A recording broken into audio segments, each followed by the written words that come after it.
Hey gang, what's up? Welcome back here to another edition of the Fishing Teacher, and really appreciate you guys checking today's video out.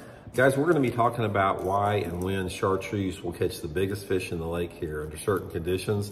This is a great color to catch big ones on if you have the right conditions, so we're going to get over that in today's video.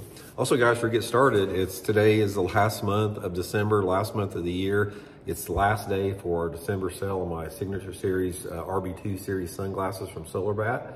If you guys are interested in getting a pair at 50% off, today's the last day. I'll put the SolarBat link in the description. You guys can get you a pair. I think you guys will really like them a lot, so much appreciated there. Okay guys, we have touched upon a little bit on this channel and some of my other channels about the effectiveness of a chartreuse lure here, guys. Now, I'm going to say right off the bat, and you've probably heard me, if you've watched me for very many years, you probably heard me say that chartreuse is the best lure to catch big ones on, and it is, in my opinion, under the right conditions. But the thing about chartreuse is it has a very limited range as far as conditionally when this thing will work pretty good. So that's what I want to talk about today. First of all, one of the things that you're going to find out about chartreuse is it will, say for example, if you're fishing down a shoreline or wherever you're fishing, it will usually catch the biggest fish of the day, but it doesn't last very long. Chartreuse, the fish get conditioned to it very easily because it is a really obvious bright color. And then also when you lose your conditions that are optimum for this, they don't bite it as well. So let's talk a little bit about the optimum conditions for a bright chartreuse lure. Guys, it's all about, well, there's two things there, and it's sort of a paradox. In 90% of the situations, the optimal condition is low light conditions. That is when chartreuse works the best. So it's going to be on days like if you have a cloudy day or if it's rainy out, it's going to be perfect for that. Early or late in the day, like for example, first couple hours of daylight when there's still a lot of shade on certain banks, or in the evening where they're starting to get shade, that shade is going to be really good areas to throw a chartreuse crankbait in when that sunlight level is low. Now what happens is if you get later up in the day where you start losing your shade, you're going to notice chartreuse starts losing its effectiveness. And also if say for example you're fishing out there and it's heavy overcast and all of a sudden about 12 o'clock in the day the sun pops through and it gets partly cloudy, you're going to start noticing the effectiveness goes down too as well. Also guys, you'll find it's going to work better for the most part, other than the 10% I'm just getting ready to tell you about.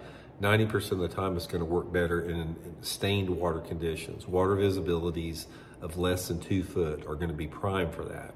So if you told me, it's like, Randy, what's the perfect situation to fish a chartreuse bright lure? I would tell you, and it doesn't really matter the water temperature, it works all year long, but I would tell you to have a cloudy day with about a 5 to 10 mile an hour wind and water visibility of around 12 inches. That's going to be perfect for a chartreuse bait because it is a bright lure and it will catch their attention in that dirty water and the low light conditions.